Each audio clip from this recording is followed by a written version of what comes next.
శ్రీ మహాగణాధిపతయే నమః. శ్రీ గురుభ్యో నమః. శ్రీ సరస్వత్యై నమః. అందరికీ నమస్కారం. వాగ్దేవి సరస్వతి ఛానల్కి స్వాగతం. ఈరోజు శ్రీమద్ వాల్మీకి రామాయణ వచన కావ్య పఠనం అయోధ్యకాండ 6వ భాగం ఆ సీతారాముల ఆశీస్సులతో కొనసాగిద్దాం. జై శ్రీరామ్. కోపగృహంలో భూమిపై శయనించి ఉన్న భార్య కైకేయిని చూశాడు దశరథుడు. మెల్లగా ఇలా అన్నాడు, దేవి, నీకెవరైనా ద్రోహం చేశారా? నీవు ధూళిలో పడి ఉండడం నాకు శోకహేతువవుతున్నది. నీ ఆరోగ్యం సక్రమంగానే ఉన్నదా? ఎటువంటి వ్యాధినైనా పోగొట్టగల రాజవైద్యులు మన ఆస్థానంలో ఉన్నారు. నీ వ్యాధిని గురించి చెప్పు. నీవు కోరుకుంటే వధింప తగని వాణ్ణి కూడా వధిస్తాను. వధింప తగిన వాడైనా నీవు విడవమంటే విడిచిపెడతాను. దరిద్రుణ్ణి కుబేరుడిగా, కుబేరుణ్ణి దరిద్రుడిగా చేయమంటే చేస్తాను. నేను గాని నా పరివారం గాని నీ వశవర్తులం కదా. నీ అందున్న అనురాగాన్ని సందేహింపబోకు. నీకు తప్పకుండా ప్రీతి కలిగిస్తాను. నా విశాల సామ్రాజ్యంలో ఏ ఏ వస్తువులు నీకు కావాలంటావో వాటిని గ్రహించు. నీకీ బాధ ఎందుకు? లే, త్వరగా లే.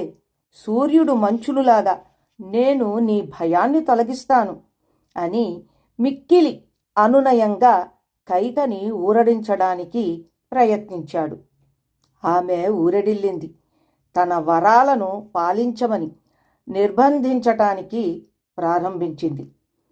నేనెవ్వరి చేత అవమానింపబడలేదు.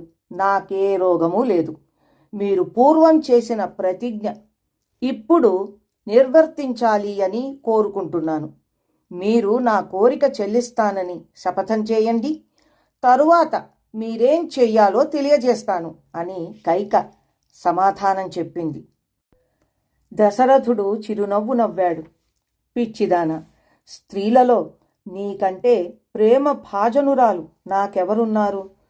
శ్రేష్ఠుడు, మహాత్ముడు, శత్రువుల కజేయుడు, నా జీవన హేతుడైన రాముడి మీద ప్రమాణం చేస్తున్నాను. నీ కోరికేమిటో చెప్పు అన్నాడు. ఆ శపథం విని కైక సంతసించింది. దశరథుణ్ణి శపథం నుంచి తప్పిపోకుండా కట్టివేయాలి అని భావించింది. దశరథునితో ఇలా అన్నది, ఓ రాజా, ఈ నీ మాటలు 30 కోట్ల దేవతలు విన్నారు. ధర్మాధర్మాలకు సాక్షిభూతాలైన పంచభూతాలు, నవగ్రహాలు, రాత్రింబవళ్ళు, దిక్కులు, రాత్రులందు తిరిగాడే భూతాలు, ఇండ్లలోని ఇలవేల్పులు, సకల భూతాలు మీరు పలికిన పలుకులని ఆలకిస్తున్నాయి. ఓ దేవతలారా, సత్యవ్రతుడు, ధర్మజ్ఞుడు అయిన ఈ రాజు నాకు వరమిస్తున్నాడు. దీనిని మీరంతా వినండి అని దశరథుణ్ణి ధర్మపాశబద్ధుణ్ణి చేసింది. దశరథ మహారాజుతో, రాజా, దేవదానవుల రాత్రి యుద్ధంలో నీవు రాక్షసుల చేత కొట్టబడిన వాడవైనప్పటి వెనుకటి చరిత్రను ఒక్కసారి స్మరించండి. నేనప్పుడు సారథ్యం చేస్తూ మిమ్మల్ని రక్షించటానికి అత్యధికంగా ప్రయత్నించాను.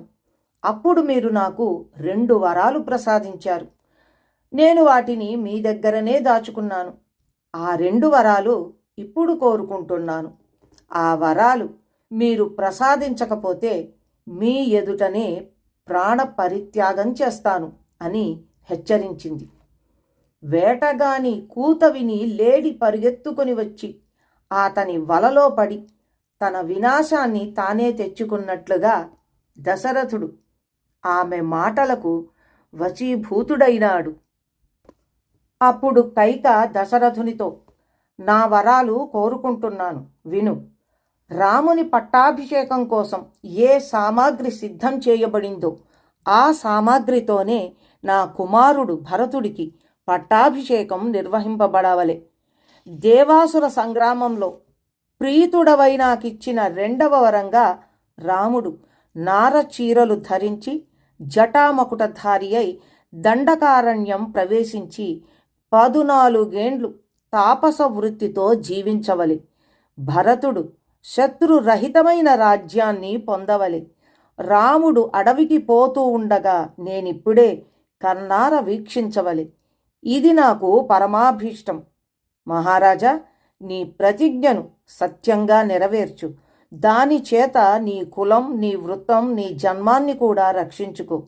మానవులకు స్వర్గాది ఉత్తమలోక నివాసానికి సత్యభాషణమే అత్యుత్తమహితమని తపస్సులు పేర్కొంటారు అని వివరించింది. కైకేయి పలికిన కఠోర వాక్కులు విన్నాడు దశరథుడు. ఇది కలయా? బుద్ధి భ్రమించిందా?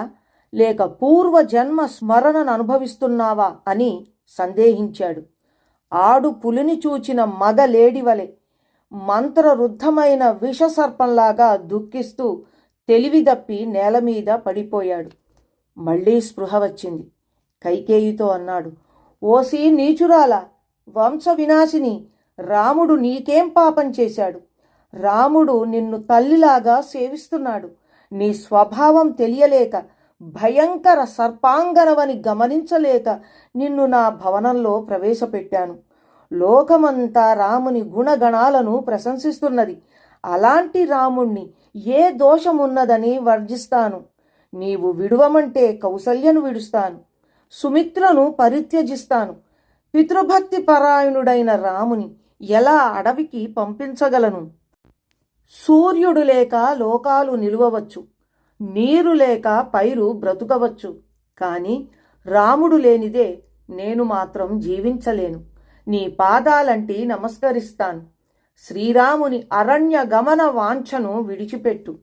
రాముడు నా పెద్ద కొడుకు అని ఎప్పుడూ చెప్పేదానివి. అది కేవలం నా సంతోషం కోసమేనా? లేక రామునితో శుశ్రూష చేయించుకోవటానిక? ఒకవేళ నన్ను పరీక్షించటానికైతే భరత పట్టాభిషేకం వరకు కోరవచ్చు. రామ వనవాసం కాంక్షించడంలో ఔచిత్యమేముంది?